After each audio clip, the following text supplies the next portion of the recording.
میں ہوں نوی ستی، اور آج کل کیونکہ ہم الیکشن کو آبزرو کر رہے ہیں پورے پاکستان کے حوالے سے، مختلف طرح کے ڈیٹا پہ ہماری ٹیم کام کر رہی ہے، تو مختلف علاقوں سے مختلف طرح کی جو ہے وہ سوالات آ رہے ہیں۔ ظاہر ہے NA51 جو اس وقت موجود ہے، جس کو پہلے NA57 کہتے تھے، بہت ہی اہمیت کا عامل اس لیے ہے، وہاں کے لوگ بھی جاننا چاہ رہے ہیں کہ شاہد حقان عباسی جو ہے وہ، انہوں نے سابق وزیر اعظم رہے، اور انہوں نے یہ کہہ دیا کہ مسلم لیگ نون سے ان کا راہیں جدا ہیں، وہ الیکشن بھی لڑیں گے نہیں لڑیں گے۔ اسی طرح صداقت علی عباسی کو جس طریقے سے اٹھایا گیا، اس کے بعد وہ ایک پریس کانفرنس، ایک ٹی وی پہ وہ خود بھی گئے، اور انہوں نے کہا جی میں سیاست چھوڑ دوں گا لیکن میں کسی اور جماعت میں نہیں جاؤں گا، اور سیاست چھوڑ گئے۔ تو یوں اب کون آئے گا آگے؟ بہت سے لوگ پہلے بھی الیکشن لڑتے رہے ہیں، جاوید اقبال ستی صاحب تھے، مرزا ستی، سردار سلیم صاحب، اسی طرح راجہ ظفر اللہ بڑا نام ہے مسلم لیگ نون کا، ان کے صاحبزادے ہیں، اسامہ اشفاق سرور صاحب ہیں، یہ وہ لوگ ہیں جو جن کا نام ابھی چل رہا ہے۔ تو میجر لطاف ستی صاحب پچھلی دفعہ الیکشن جیتے تھے، اور ان کا کیا ہے وہ ابھی روپوش ہیں۔ اچھا، کچھ لوگ یہ جاننا چاہ رہے ہیں کہ ٹوٹل آبادی کتنی ہے حلقہ بندیوں کے بعد، کیونکہ جس طرح NA57 کو NA51 بن گیا تو اس میں تبدیلی کیا آئی ہے، وہ آپ سے شیئر کر لیتے ہیں۔ ایک تو یہ ہے کہ ٹوٹل NA51 جو اس وقت ہے، یہ بن گیا ہے مری، کوٹلی ستیاں، کاہوٹا اور کلر سیداں، یعنی پورا تحصیل اس میں آ گئی۔ پہلے اس کی کچھ یونین کونسل تھی 6-7۔ اس وقت اس کی ٹوٹل جو پاپولیشن ہے حلقہ بندیوں کے بعد جو شو کی جا رہی ہے، آلدو کہ اس میں بہت سے اعتراضات ہیں، 8,53,499 ٹوٹل آبادی شو کی گئی ہے 4 تحصیلوں کی۔ اس میں جو مری ڈسٹرکٹ ہے جس میں کوٹلی ستیاں ہیں، ان دونوں کی ملا کے ٹوٹل جو آبادی ہے یہ شو کی گئی ہے 3,72,947۔ ووٹ بینک جو ہے وہ مری اور کوٹلی ستیاں کا ملا کے بنتا ہے 2,90,931 ووٹ بینک بن گیا۔ میل ووٹ کی تعداد ہے 1,52,470، اور فیمیل ووٹر کی تعداد ہے 1,38,461۔ اسی طرح مری جو آگے PP7 کی بات کریں تو PP6 اور PP7 اسی طرح ہیں، کیونکہ اٹک کی 5 MPA کی سیٹوں کے بعد چھٹا یہاں سے آتا ہے۔ نیشنل اسمبلی کی سیٹیں چینج ہوئی ہیں، اوورال 272 کی بجائے 266 ہو گئی، اس لیے اس میں بڑی تبدیلی آئی ہے۔ تو یوں جو کوٹا ہے اور کلر سیدہ ہے، وہاں کی جو ٹوٹل پاپولیشن ہے 4,80,552 ہے۔ ووٹ بینک بھی اس کا زیادہ ہے مری یعنی ڈسٹرکٹ سے، یہاں 3 لاکھ سے زائد ووٹ بینک ہے۔ مری میں آبادی کوٹی اور مری کی ملا کے 3,72,000 سے زائد ہے، اور کوٹا میں 4,80,000 سے زائد ہے۔ اچھا، اب آ جاتے ہیں کہ جی پریویس کون یہاں جیتا تھا، اور کیا پوزیشن تھی، اور اب کیونکہ سیاست چھوڑنے پہ، کیونکہ ظاہر ہے سب سے زیادہ NA57 میں اگر ہم بات کریں تو ووٹ لیا تھا شاید صداقت علی عباسی نے، اس وقت ووٹ لیا تھا جب جیتے تھے 1,36,613۔ شاہد حقان عباسی صاحب نے ووٹ لیا تھا 1,24,827۔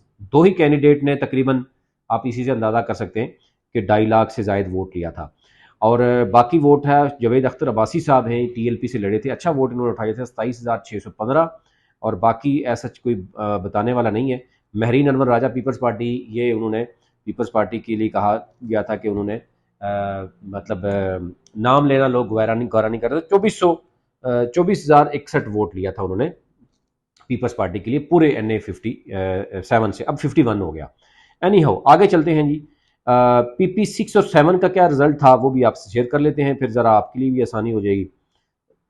PP6 کی پوزیشن دیکھیں تو اس وقت جو PP6 میں میجر لطاف ستی صاحب نے ووٹ لیا تھا مری اور کوٹلی ستیاں دونوں کو، 64,642 ووٹ تھا، اور اشفاق سرور صاحب مرحوم، ان کا ووٹ بینک تھا 56,772۔ اس کے علاوہ جو ہے وہ MMA کا جو سجاد احمد صاحب ہیں، انہوں نے 9,946 ووٹ لیا۔ پھر نیر منیر ہیں، انہوں نے TLP کا 9,507 ووٹ لیا، اچھا ووٹ لیا انہوں نے بھی۔ سجاد احمد عباسی صاحب پیپلز پارٹی کے ہیں، 8,400 ووٹ لیا۔ اسی طرح باقی جو ہے کوئی ووٹ بتانے والا نہیں ہے، یعنی کہ جو میں آپ سے شیئر کر سکوں، کوئی ڈبل فگر میں بھی نہیں گیا۔ سجاد احمد عباسی صاحب کے علاوہ باقی جو ہے نا وہ اسی طرح ہی چیزیں چل رہی ہیں۔ اچھا آگے چلتے ہیں جناب، PP7 کی بات کریں تو PP7 میں راجہ صغیر صاحب تھے، انڈیپینڈنٹ تھے، بعد میں بھی مسلم لیگ نون کو جوائن کر کے انہوں نے جو بھی ہے ان پہ الزامات تھے جی انہوں نے یہ کیا وہ کیا، لیکن پھر بھی وہ جیت گئے تھے الیکشن۔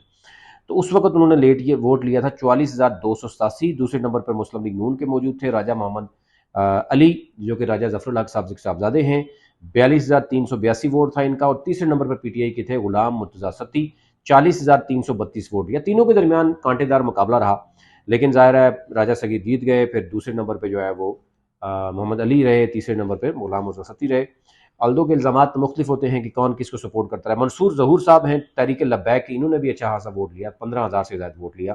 پھر چودھری محمد ایوب ہیں پیپلز پارٹی کے، 9,200 سے زائد ووٹ لیا، اور یہ اوورل پوزیشن تھی. ایم ایم اے یہاں پہ تنویر احمد صاحب تھے، لیکن 2,400 کے قریب ان کا ووٹ لیا. تو یہ صورتحال تھی. بہت سے لوگ جاننا چاہ رہے تھے کہ جناب کیا پوزیشن ہوگی. ابھی ظاہر صداقت عباسی نے سیاست چھوڑ دی ہے، شاہدہ خان عباسی اگر الیکشن نہیں لڑیں گے، کبھی کوئی کہہ رہا ہے جی نواز شریف خود اس علاقے سے الیکشن لڑیں گے، کبھی کوئی کہہ رہا ہے مریم نواز الیکشن لڑے گی، اور پھر مسلم لیگ نون کس کو ٹکٹ دے گی. ان کے لیے بھی بہت سے آپشن ہیں، کوٹا میں دے گی، کوٹلی میں دے گی، مری میں دیں گے، کس کو دیں گے.